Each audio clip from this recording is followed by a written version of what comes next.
So, welcome to another edition of Platinum Prime for Life, your show where Karen and I talk about the tips, the tricks, and the life hacks that we use to live a Platinum Prime life. In this episode, we're actually going to be going over why stuff is really just stuff, how you can decide what to keep and what to get rid of.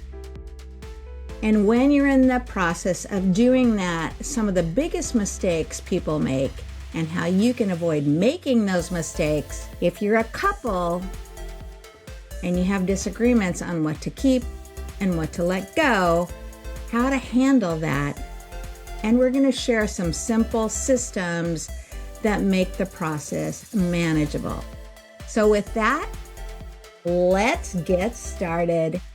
First, I'd like to introduce my beautiful co-host, Karen Nelson Bell. I'm Karen Nelson Bell. Am I the beautiful co-host? Yes, you are the you beautiful. You didn't change out and have a new co-host or something. Is that me? Well, the reason we're talking about this particular subject this week is it's spring cleaning time. And also, Karen and I, even though it's spring, we're not spring chickens. And we've spent a lifetime living life to its fullest and along the way accumulating stuff.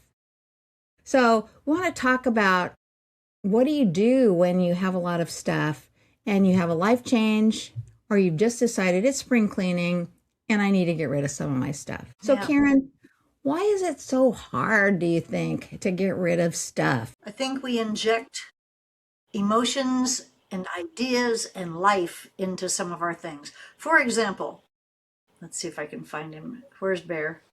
Bear is here. Bear was a gift to me. Bear was now he's just stuff. I mean, he's even stuffed with stuff. But Bear was a symbol of friendship. He was given to me by a friend who wanted me not to be lonely. Well, I'm never lonely anyway. But Bear is always sitting here behind me. So I've invested him with life. I have pictures of Bear doing all kinds of things. I have pictures of him reading a Playboy magazine. I have pictures of him driving a car. I mean, I kind of. So you can have emotional attachments to the things. And that's, I think, the reason that they're so hard to part with. They have memories. They have memories imbued into them. Memories, milestones, and also things like, I might need this someday, so let me just hold on to it. Definitely.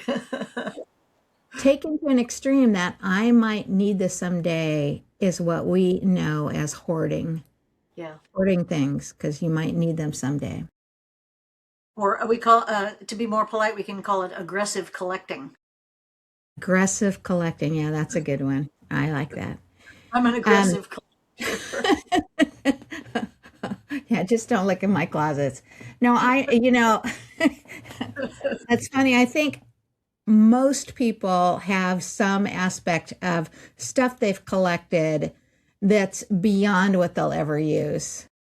And so I look at some of my makeup that I have that I've had it for a very long time, very, very long time. And yet, why do I not get rid of it? Because every once in a while, I'll use something. I don't really need it, but so that's one area where if someone really dug in, it's like, why do you need, 50 lipsticks? Because you never know. I might need it someday. I didn't know you had that. I didn't know you had that addiction or that malediction. As do I.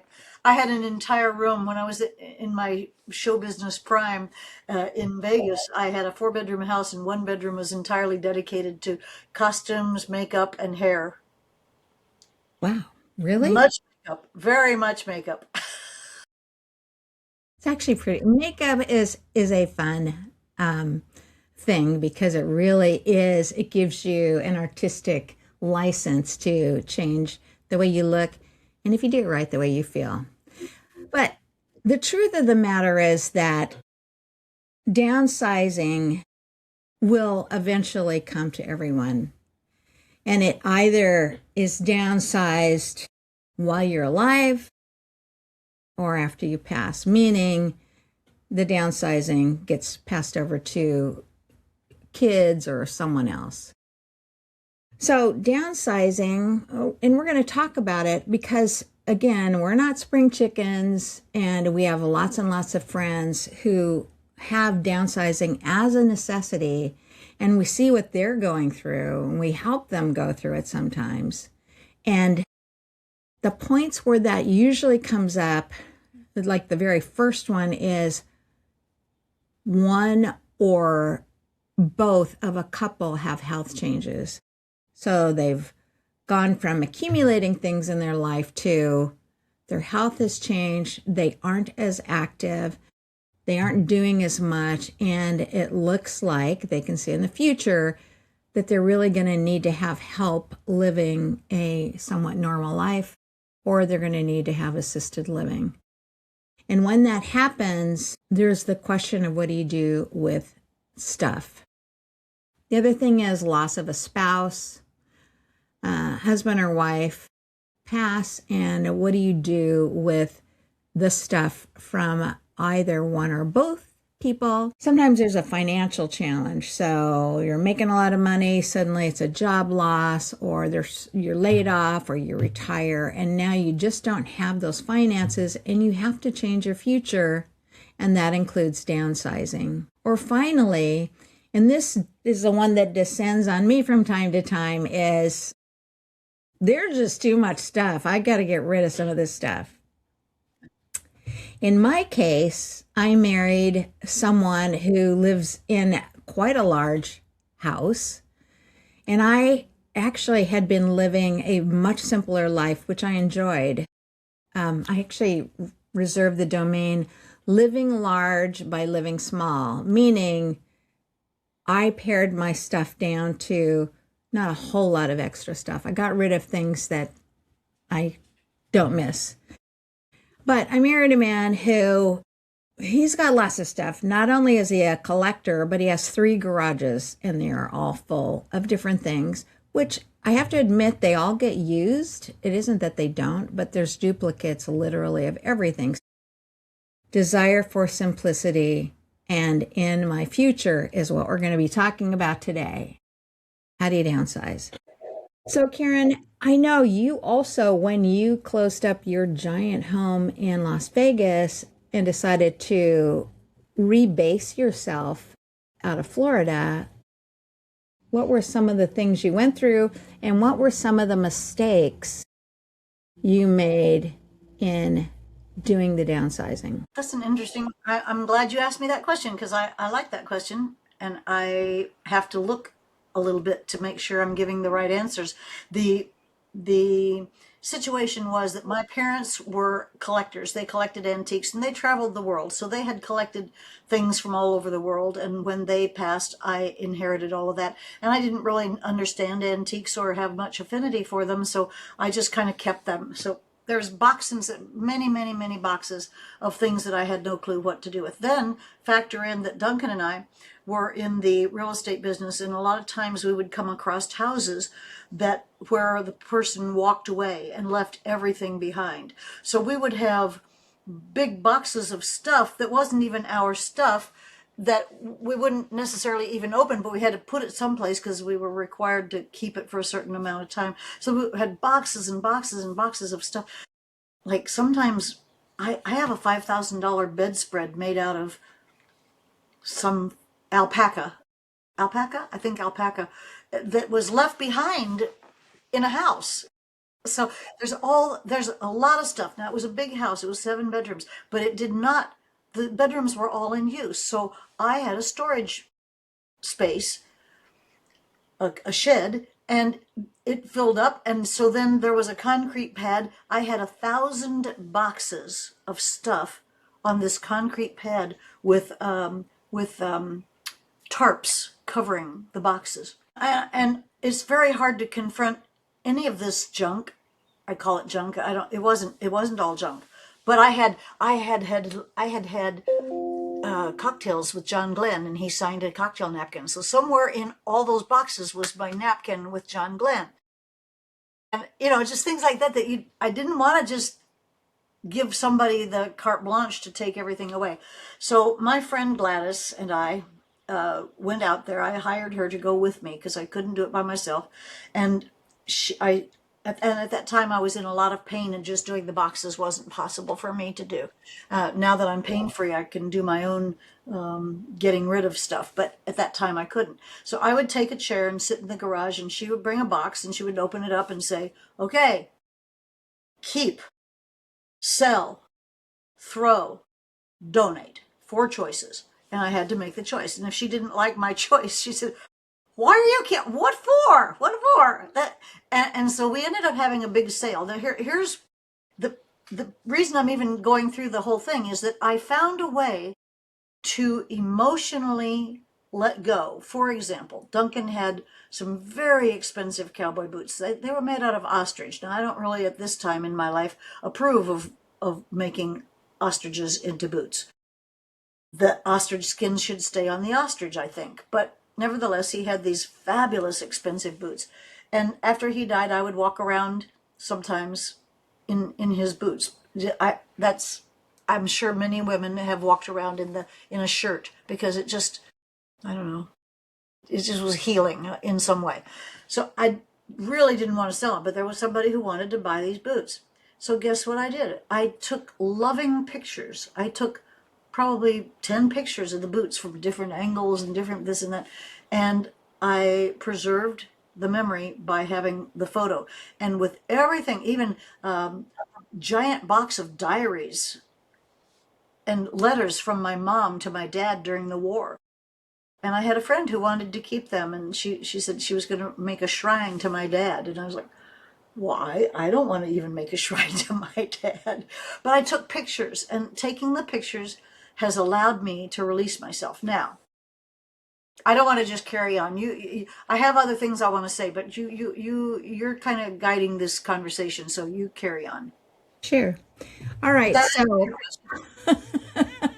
we're talking about what are some of the mistakes. So the mistake was ever having a storage unit. Because the 1,000 boxes came out of storage units that over the 10-year period, I had paid over $60,000 in storage. So that was the mistake. Don't get a storage unit. That is such a great tip. I cannot tell you how many times I've talked to people who get more stuff, then they get a storage unit, and then they put their stuff in storage, which is now it's typically over $100 a month to store stuff, and then they will store it for a long time. Finally go, why am I paying the storage bill? Open up their storage unit, look inside and think, I could have bought everything in here 5 times over for what I've spent in storage. That's right. So biggest mistakes is waiting too long, either waiting too long to pay your storage bill or waiting too long to just get rid of stuff, confront and really look at and get rid of some of the stuff that you have. Or now this should be familiar to you, trying to do it all at once. Now you have a situation where you have to move, or, mom's having to go into care or whatever, she's by herself. And now you have to confront all the stuff that's accumulated over a lifetime in a short amount of time, getting dirty and grubby and looking at stuff. And remember that stuff like these are glasses that I see, and I have whatever emotional feeling about these glasses, but someone else looking at it would just go, it's not my prescription, they're just a pair of glasses, and toss it. Every piece of stuff might have a memory and an emotion attached to it. So if you're getting rid of your stuff, you're getting rid of and pushing out of view things that might be wonderful for you to remember. And yet, Karen's solution is wonderful.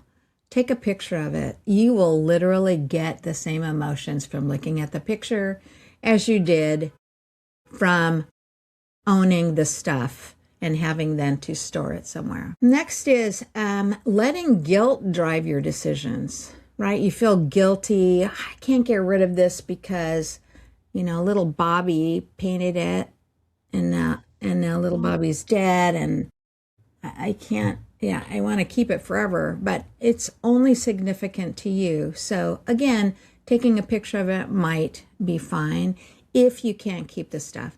If you can keep it, that's awesome. And then the final thing, and this is something that, again, we're at a point where we've seen not only in our own lives with the passing of our parents, both sides of Karen's parents are deceased, mine are deceased.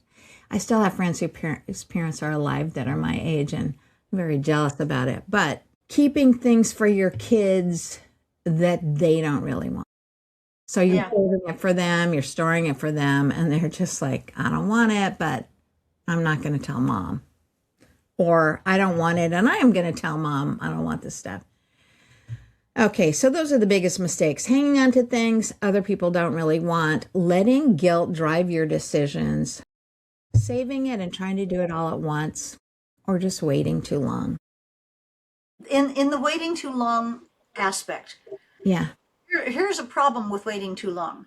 If you wait too long, you run the risk of losing the volition over the items, because I've recently been involved in helping an enormous estate, and the person that owned the estate didn't get to choose where things went. Now it's up to the heirs and the trustees and the estate. It's up to other people to do what you should have decided you want to do. And then another thing happened was that I lost a friend 2 weeks ago that she wasn't expecting to depart this earth, and she didn't leave anything.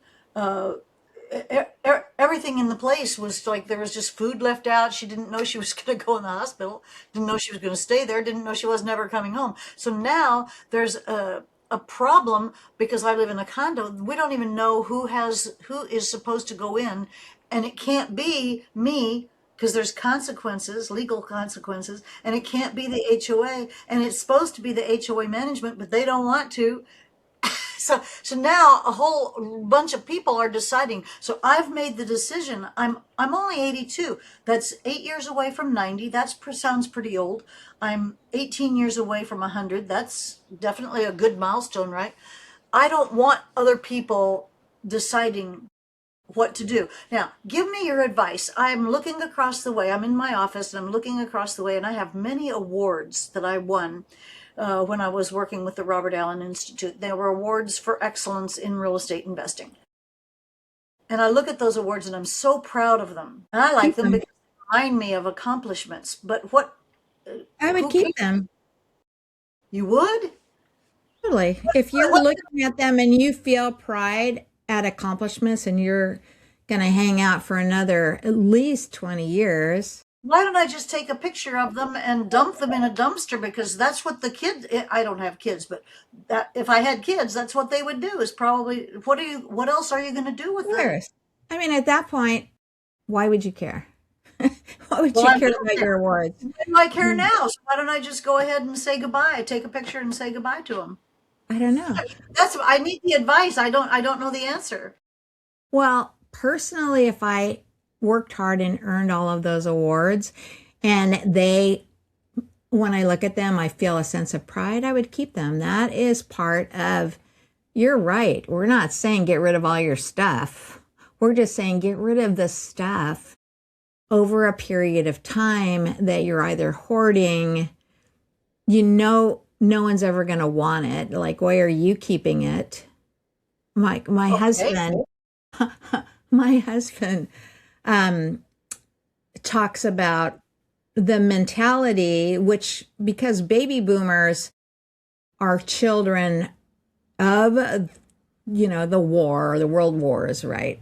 So our parents lived with points of depression and lack. So they tend to save things and make sure you had something there in case we ran out of stuff.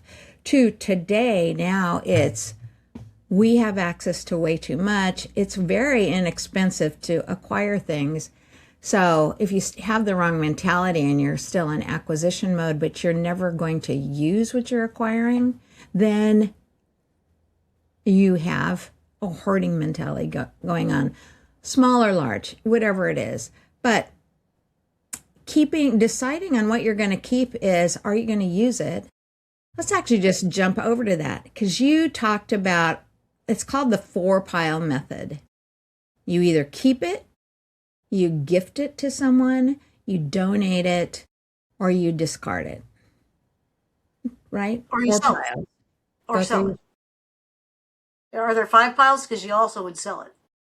I'm actually going to talk about that, because that is something that's really, really, it's not here. The 4-pile method is keep, gift, donate, discard. But you're right, assets. And let's talk about assets in the last minutes of what we have, because everything you own has whatever value it has. It might only have value to you, it might have no value to you. But when you're looking at something, it's like, is it something I can sell? Is it worth it for me to sell this? Like, it's going to take some energy and effort to sell something. Is it worth it for me to sell it for $10, $15, $20? What'll that take? Or hundreds or thousands? Am I earning income so that if I donate it, it's a tax write-off? Or do I just want to donate it because it still has life? Because when we're talking about assets, which this is my note, the 4-pile method is what I discussed, but the fifth pile, the sell it pile. I'm going to add that because I don't have it in my notes, is really, really important. And today it's so easy to sell stuff, especially if you are good at using your phone and you're good at taking a photo, and you can sell something on Facebook Marketplace or eBay, or there's a lot of different places to sell things these days. For many people, and I do want to bring this up, the biggest asset of all is your house. And it's an asset that can work for you at the point where you're downsizing. That would be transitional downsizing. We're going to have an episode on that. How many ways can a house be an asset? But just keep that in mind. Definitely, house is an asset, and there are some decisions attached to it when you're at a point where you need to downsize or house is too much or whatever. What I do want to talk about is stuff. So this is just stuff this time, just because I'm about to do some massive spring cleaning with my husband and looking at 50 sets of screwdrivers that we have. We have lots of tools. I love tools. My husband loves tools.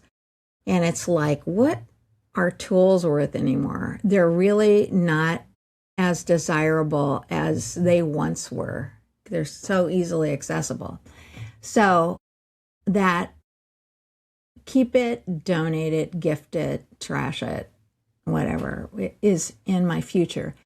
The view of that is handling a problem now before it becomes a problem in the future, waiting too long. So you're getting rid of stuff, but there's the freedom of not having to take care of it. You're getting rid of things from your past, and you can handle that with photographs if you want to keep memories, to having more attention on the future. Good point. And the next thing you want to do is you want to just ask yourself, what do I want around me that supports the life, the ideal life, the platinum prime life that I want to live now? Yeah. So any other thoughts that you have on this subject? I think that there is a peacefulness that comes along with an uncluttered environment. When you have accumulated too much, which I've accumulated too much, it's a weight. It has a weight to it on your heart, on your mind. And so releasing things, releasing stuff, can also release the pressures of those things. And even though they may have emotions attached to them, there is a relief to be found. And that's what I'm finding, is that there's a relief to be found. And it's very satisfying when you look across an expanse of your space, and you can find everything, and everything's clean and everything's nicely done. I suppose I'm not a good homemaker. My home looks more like a recording studio and an office, but because that's mostly what it is. It's mostly like a with the pianos and the instruments and then the office. So looking across a beautiful expanse is healing in a way. And so that's what I would say, is that there's relief to be had by releasing stuff. I think so. Okay. I am going to include with this episode a photo of the closet that I have all sorts of office supplies in. And you're not including any photos from my establishment. No. Unless you want to share them. But No. it's probably the perfect example of just stuff. There's stuff in there that's probably from 30 years ago. Office stuff. Because office stuff's valuable, don't you think? So here's the thing. Hey, I have an entire closet filled only with boxes of the memorabilia from my career. It has photos and billboards and tapes and cassette tapes and DAT tapes and videotapes and VHS tapes and pictures of all the cast, and like a box full of 100 pictures of me that was like a headshot that I got. What am I going to do with that? I don't even want them. There's nobody who would want them. I will tell you what, I just got an app called Photo Time. Yeah, I've got that. I love it. You have it too?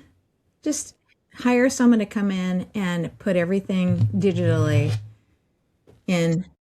I've been digitizing all the sound stuff with a friend of ours who runs a company that digitizes that stuff, and I've been doing the photos myself. Okay, that's awesome. That's a suggestion. Awesome. After that, toss them. Mm-hmm. Or see if someone wants to create a museum in your honor. All right. So my closing thought, pulling from everything we've talked about, it's start early on your stuff. Be intentional about it. Go slow, just do a little bit. And actually, I know that Karen's been doing that. She had those 1,000 boxes, literally had 1,000 boxes. And bit by bit, she did a bunch to start out with, and then went through each one and shared some really fun photos, of some famous people and of Karen. I'll include one of those photos because it's actually lovely with this. You just want to go slow, get through it, pick an area, decluge it, go on. It's called spring cleaning. It literally is. And spring is about life. Getting rid of stuff that no longer serves you will add life to you. And that life will be included in living a platinum prime life. Yes. Yeah. All right, everyone. Have a wonderful week. We will see you next week. Bye.